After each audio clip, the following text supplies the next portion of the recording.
माँ बाप के साथ बच्चा महफूज ना हो, ऐसा तो कहीं हो ही नहीं सकता। चाहे कितनी भी बुरी बला क्यों ना हो जाए, लेकिन जब तक माँ बाप ढाल बनकर खड़े होते हैं, तब तक बच्चों पर किसी भी तरह की कोई दिक्कत आ ही नहीं सकती। शायद उन्हें लकी लड़कियों में से मैं थी, क्योंकि मेरे आगे मेरे पेरेंट्स मेरी ढाल बनकर खड़े थे। जब भी कोई मुसीबत आती थी, तो वह लोग मेरे सामने चट्टान बनकर खड़े हो जाते थे। कभी गरीबी, तो कभी अमीरी, हम लोग देखते ही रहते थे, लेकिन माँ पापा ने मुझे कभी इस चीज का एहसास ही नहीं होने दिया कि हम लोग किस तरह से गुजारा कर रहे हैं। मुझे तो सातों चीजें बैठे बिठाए ही मिलती थीं। कभी भी मुझे किसी चीज की कमी महसूस नहीं होने दी थी। मैं यूं कहूं, तुम दुनिया के सबसे अच्छे पेरेंट्स मेरे ही थे। अपने पापा और माँ से मैं बेइंतहा मोहब्बत करती थी। मैं तो हमेशा माँ पापा से यही कहती थी कि मैं आप दोनों को छोड़कर कभी भी कहीं नहीं जाऊंगी। कभी वह दोनों हंसते हुए कहते कि बेटी, ससुराल तो तुम्हें जाना ही पड़ेगा। तभी मैं उनसे कहती कि नहीं, मुझे शादी नहीं करनी। कभी माँ कहती कि कभी इस दुनिया में किसी को कम अरे देखा है, शादी तो तुम्हें करनी ही पड़ेगी। लेकिन तुम फिक्र मत करो, तुम्हारी शादी है, कैसे घर में करवाएंगे, जहां पर तुम्हें कभी भी हमारी याद आएगी तो तुम्हारा शौहर हमसे मिलवाने के लिए तुम्हें ले आएगा। और अगर हमें याद आएगी तो हम तुमसे मिलने के लिए आ जाया करेंगे। अभी तुम सिर्फ अपने पढ़ाई पर ध्यान दो, क्योंकि अभी शादी की उम्र तुम्हारी हुई नहीं है। इतनी बड़ी बड़ी बातें बाद में कर लेना। इसी तरह हंसी खुशी हमारे दिन निकल रहे थे। फिर हम आगे चलकर हमारी जिंदगी में अजीबोगरीब मोड़ आने वाले थे, जो इस कहानी के दौरान आपको अपने आप पता चल जाएंगे। अचानक माँ पापा की मौत की खबर ने मुझे तोड़ के रख दिया था। दरअसल मेरा नाम रिया है। मेरे माता पिता के मरने के बाद में पूरी तरह से अकेली हो गई थी। वैसे तो मेरे पेरेंट्स की काफी सारी प्रॉपर्टी थी, घर में किसी चीज की कोई कमी नहीं थी, मगर मैं अपने पेरेंट्स के मरने के बाद बहुत उदास रहने लगी थी। इसीलिए मैंने नौकरी करना शुरू कर दिया था, ताकि मेरा ध्यान भटका रहे। मैं घर के बाहर निकलूं तो वहां जाकर मेरा मन लोगों के साथ उठना बैठना हो, मेरा मन लगा रहे, मुझे अपने पेरेंट्स की याद ज्यादा ना आया करे। एक रात ऑफिस में काम ज्यादा होने की वजह से मुझे घर आते समय देर हो गई थी। मैं जब रात के समय घर से वापस लौट रही थी, तो मुझे ऐसा लगा जैसे किसी ने मेरे मुंह पर हाथ रख लिया, और मुझे पकड़ने वाला इंसान बड़ा ही मजबूत इंसान था। वह मुझे छोड़ ही नहीं रहा था। मेरी समझ नहीं आ रहा था कि मैं क्या करूं। उस रात तो मुझे ऐसा लग रहा था जो अब मेरी जान निकल जाएगी, और अब शायद मुझे कोई बचाने वाला भी नहीं होगा। शायद यह रात मेरी जिंदगी की आखिरी रात हो। मगर कुछ देर गुजरी थी कि मैं बेहोश हो गई, और फिर मुझे अपना होश ना रहा। मेरे साथ क्या हुआ, कैसे हुआ था, मैं कुछ नहीं जानती थी। अगले दिन जब मुझे होश आया और मैंने अपने सामने खड़े हुए उस इंसान को देखा जो मुझे इस अजनबी सी जगह पर लेकर आया था, उसे देखते ही मैं घबरा गई थी, क्योंकि यह चेहरा मैंने पहली बार देखा था। मगर फिर मेरी आंखों के सामने कुछ ऐसा हुआ जिसने मेरे पैरों तले से जमीन निकाल दी थी, क्योंकि उस इंसान के हाथ में तो एक ऐसी चीज थी जो शायद मैंने पहले देखी हुई थी, लेकिन मैं उसे पहचानने में नाकाम ही रह रही थी। तभी वह आदमी जब बाहर गया तो उसके पीछे पीछे मैं चल पड़ी। उसे पता नहीं था कि मैं उसका पीछा कर रही हूं। उसे नजरें चुराते हुए मैं घर पर भाग आई, और घर आकर सोचने लगी कि आखिर उसके हाथ में वह चीज थी, वो मैंने कहाँ देखी है। दरअसल मेरी जिंदगी अपने पेरेंट्स के साथ बहुत खुशहाल गुजर रही थी। मेरे पापा बहुत अच्छे थे। मेरे पापा का अच्छा खासा बिजनेस था, और मेरी मम्मी डॉक्टर थी। मम्मी पापा बताया करते थे कि जब मैं छोटी थी तब हम सब लोग एक परिवार की तरह ही साथ रहते थे। मगर दो चाचा जी भी थे, उनका भी परिवार था, और हम सब जॉइंट फैमिली सिस्टम में रहते थे। उस समय मैं बहुत छोटी थी जब मेरे पापा को कामयाबी हासिल हुई थी। मेरी मम्मी पापा अपने कपड़े कारोबार को आगे बढ़ाने के लिए बहुत मेहनत की थी। पापा एक मामूली सी कंपनी में काम करते थे, जबकि अपने बिजनेस को बढ़ाने के लिए उन्हें ढेर सारे पैसे चाहिए थे। मेरी मम्मी, जो कि शादी से पहले ही पढ़ी लिखी और एक इंटेलिजेंट डॉक्टर बन चुकी थी, वह काफी समय से अस्पताल में नौकरी कर रही थी, और शादी के बाद भी उन्होंने यह काम जारी रखा था। मगर मम्मी अब जब अपना अलग से अपना कुछ करना चाहती थी, शादी के बाद जब उन्होंने पापा से अपना अलग क्लिनिक खोलने के लिए कहा, तो पापा ने उनको अलग क्लिनिक खुलवाकर दे दिया था। मम्मी उस समय ढेर सारे लोगों का ट्रीटमेंट करती थी। ये बात हमें मेरे दोनों चाचाओं को बिल्कुल भी पसंद नहीं थी। और फिर वक्त गुजारने के साथ साथ मेरे दोनों चाचा भी की शादी हो गई थी। उनका भी परिवार आगे बढ़ने लगा था। मैं जब तक इस दुनिया में नहीं आई थी, उन लोगों को यह ऑब्जेक्शन हुआ था कि मेरी मम्मी क्लिनिक पर बैठकर लोगों का इलाज क्यों करती है। वह लोग चाहते थे कि शादी के बाद मम्मी घर गृहस्थी में शामिल हो जाए, मगर मेरे पापा ने वही किया था जैसा मेरी मम्मी चाहती थी। फिर धीरे धीरे मम्मी एक अच्छी डॉक्टर बन गई। उनके पास दूर दूर से मरीज आने लग गए थे। फिर एक दिन ऐसा हुआ कि मेरे नाना जी इस दुनिया को छोड़कर चले गए। मेरे नाना जी की दौलत संभालने वाला कोई नहीं बचा था।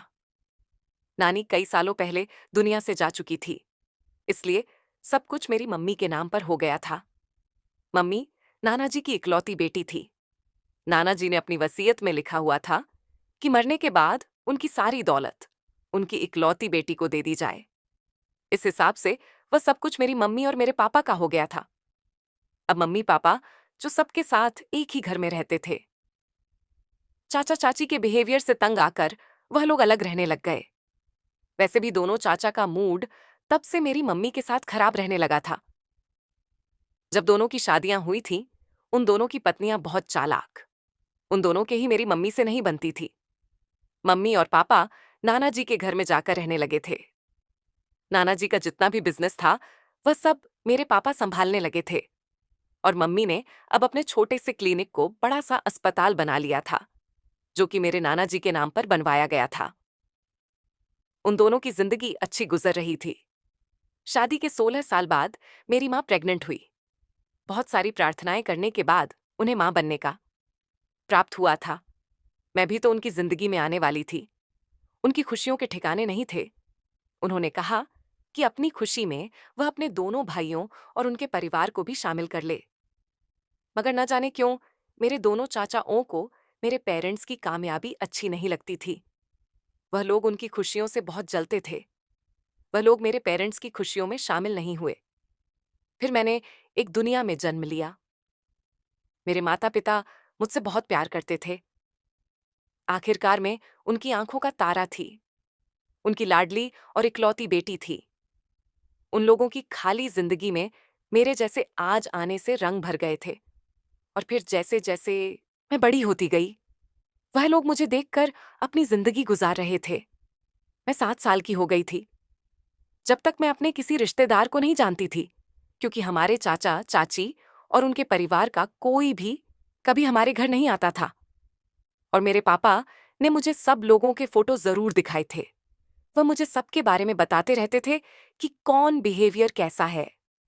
वह लोग जब एक साथ रहते थे तो क्या क्या करते थे। मम्मी ने कई बार पापा से मना भी किया था कि वह कहती थी, जब तुम्हारे भाई हम लोगों से कोई संबंध नहीं रखना चाहते, तो फिर तुम हमारी बेटी को उनके बारे में जानकारी क्यों देते रहते हो। पापा कहते थे, कितने ही वह लोग अलग हो, मगर मैं चाहता हूं कि हमारी बेटी को उनके बारे में सब कुछ पता होना चाहिए। आखिरकार मेरी बेटी उनकी भी तो कुछ लगती है। मम्मी कहती थी, अगर वह तुम्हारी बेटी को कुछ समझते तो हमारी खुशियों में शामिल होने जरूर आते, अपनी भतीजी को देखने के लिए भी जरूर आते। लेकिन उन लोगों ने तो हमें पलट कर देखने की कोशिश ही नहीं की है, जबकि हम लोग तो 1-2 बार वहां पर गए भी हैं। उन्होंने कभी हमसे ढंग से बात भी नहीं की, उल्टा हमारी बेइज्जती करके हमें वापस भेज दिया है। ऐसे रिश्तेदारों से नाता रखने का कोई फायदा नहीं है। मेरे पापा एक बहुत अच्छे इंसान थे, जो लोगों की गलतियों को बहुत जल्दी माफ करना जानते थे। वह मम्मी को हमेशा यही समझाया करते थे कि मैं अपने दिल में किसी के लिए कोई नफरत नहीं रखता। पापा ने मुझे भी हमेशा यही संस्कार दिए थे। मैं बहुत खुश थी अपने पेरेंट्स के साथ। हम तीनों एक दूसरे को देख देख कर अपनी जिंदगी गुजारते थे। मम्मी मुझे अपने साथ अपने अस्पताल ले जाती थी और छुट्टी वाले दिन मम्मी पापा सारा दिन मेरे साथ समय बिताते थे। देखते ही देखते मेरी उम्र 9 साल हो गई थी जब मेरे पापा मुझे और मम्मी को इस दुनिया से छोड़कर चले गए थे। पापा की तबीयत तो काफी समय से खराब चल रही थी, लेकिन उनका ट्रीटमेंट लगातार चल रहा था, मगर फिर भी वह नहीं बच सके पापा के जाने के बाद हम माँ बेटी बहुत अकेले हो गए थे। हमें उनकी बहुत याद आती थी। मम्मी ने पापा की मौत का सदमा काफी दिनों तक अपने दिल से लगाए रखा था, मगर फिर इंसान को वक्त के साथ साथ सब्र आ ही जाता है। मम्मी ने भी पापा की मौत पर सब्र कर लिया था और फिर वह अपनी जिंदगी के रूटीन पर आ गई थी। उन्होंने अस्पताल जाना शुरू कर दिया था। अब मैं बड़ी हो गई थी, इसीलिए स्कूल से आने के बाद घर पर रुक जाती थी। घर में नौकर चाकर भी होते थे जो मेरा ख्याल रख लिया करते थे, लेकिन मम्मी अस्पताल से जल्दी ही घर वापस आ जाती थी क्योंकि उन्हें मेरी फिक्र लगी रहती थी। अस्पताल से आने के बाद मम्मी मुझे बहुत सारा प्यार करती थी और हम दोनों माँ बेटी पापा की फोटो देखकर उनकी फोटो की से ढेर सारी बातें किया करते थे। इस वक्त इसी तरह से गुजरता गया और फिर मेरी उम्र 21 साल हो गई। मैं चाहती थी कि मैं भी पढ़ लिख कर मम्मी की तरह कामयाब बनूं, मगर मम्मी का कहना था कि वह जो कुछ भी है सब कुछ तुम्हारा है। जिस तरह से नाना जी ने अपना सब कुछ मेरी मम्मी के नाम कर दिया था, उसी तरह से मेरी मम्मी ने अपना सब कुछ मेरे नाम कर दिया था और ये बात काफी सारे लोग जानते थे। मगर फिर भी मैं कोई जॉब करना चाहती थी। मम्मी ने मुझे साफ इनकार कर दिया था। उनका कहना था कि मुझे हमेशा तुम्हारी फिक्र लगी रहती है। मैं नहीं चाहती कि तुम जॉब करो और लोगों के बीच जाओ। आजकल ना जाने कैसे कैसे लोग रहते हैं जो जवान लड़कियां सेफ नहीं रह सकती। तुम प्लीज घर में रहा करो और अपना ख्याल रखा करो, मम्मी कहती थी। तुम अपने पापा की मेरे पास आखिरी निशानी हो। मुझे तुम्हारा बहुत ख्याल रखना है। आखिरकार करने के बाद तुम्हारे पापा को मैं भी तो दिखाना है। वह क्या कहेंगे कि तुमने मेरी बेटी का ख्याल कैसे रखे? अगर तुम्हें कुछ हो गया तो मैं उनको क्या जवाब दूंगी? मेरी मम्मी बहुत अच्छी थी, दिन रात मेरी फिक्र में लगी रहती थी, मगर मैं भी वैसा ही करती जैसा कहा करती थी। मैं कभी उनके किसी भी चीज की जिद नहीं करती थी। वह मुझे खुशी इतना रखती थी, मेरी हर ख्वाहिश को वक्त से पहले पूरी कर दिया करती थी। इसीलिए मुझे उनसे कभी जिद करने का मौका ही नहीं मिला था। वक्त धीरे धीरे इसी तरह से गुजरता गया। फिर एक दिन मेरी मम्मी मुझे बहुत परेशान नजर आ रही थी। जब वह अस्पताल से घर वापस आए तो चेहरे पर मुस्कुराहट नहीं थी। मैंने उनसे उनके उदास होने की वजह पूछी तो उन्होंने मुझसे इस बारे में कुछ नहीं बताया। मैं बार बार उनसे पूछ रही थी क्योंकि मैं उनकी तरफ से परेशान हो रही थी। मैं जानना चाहती थी कि आखिर मम्मी क्यों उदास है। वह किसी गहरी सोच में खोई हुई है, लेकिन मुझे कुछ नहीं बता रही थी। अगले दिन जब मम्मी सुबह के समय हॉस्पिटल घर जा चुकी थी, तब भी मैंने उनसे पूछा था, मम्मी आप उदास होने की क्या वजह है? आखिर आपके साथ अपना दुख बांट सकती हो?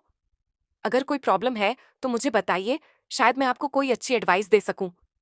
मगर मम्मी ने मुझे कहा कि तुम परेशान ना हो, ऐसी कोई बात नहीं है जैसा तुम सोच रही हो। उस दिन मैं कॉलेज नहीं गई थी क्योंकि न जाने क्यों मेरा दिल बहुत घबरा रहा था। मेरा कहीं जाने का मन नहीं लग रहा था। मैं अपने कमरे में आराम कर रही थी। सारा दिन इसी तरह से बोर होते होते गुजर गया था। मेरे दिल की घबराहट थी कि कम होने का नाम ही नहीं ले रही थी। मैं कई बार मम्मी को कॉल कर चुकी थी। हर बार मम्मी कॉल रिसीव करके यही कहती थी कि बेटा तुम बेवजह परेशान हो रही हो। मम्मी की आवाज सुनने के बाद मुझे सुकून मिल जाता था। रात को मैं मम्मी का बड़ी सादगी से इंतजार कर रही थी क्योंकि हम दोनों माँ बेटी एक साथ ही खाना खाया करते। उस रात काफी देर हो गई थी, मगर मम्मी घर नहीं आई थी। मैं मम्मी के लिए बेहद परेशान हो रही थी। फिर शाम को जब मम्मी घर पर आई तो मैंने उनसे फिर से पूछा, तो मम्मी ने बताना जरूरी नहीं समझा। इस बार मैंने मम्मी को पापा की कसम दे दी। तो मम्मी ने कहा कि जिस दिन तुम्हारे पापा की मौत हुई थी, उस दिन ही मुझे पता चला था कि मैं गर्भवती हूं।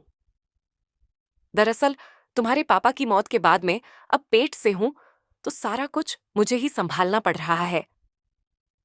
ये बात तो खुशी की है क्योंकि तुम्हारे पापा की दूसरी निशानी आने वाली है, लेकिन दुख सिर्फ और सिर्फ इस बात का है कि मैं प्रेगनेंसी के साथ साथ सब कुछ कैसे संभाल पाऊंगी।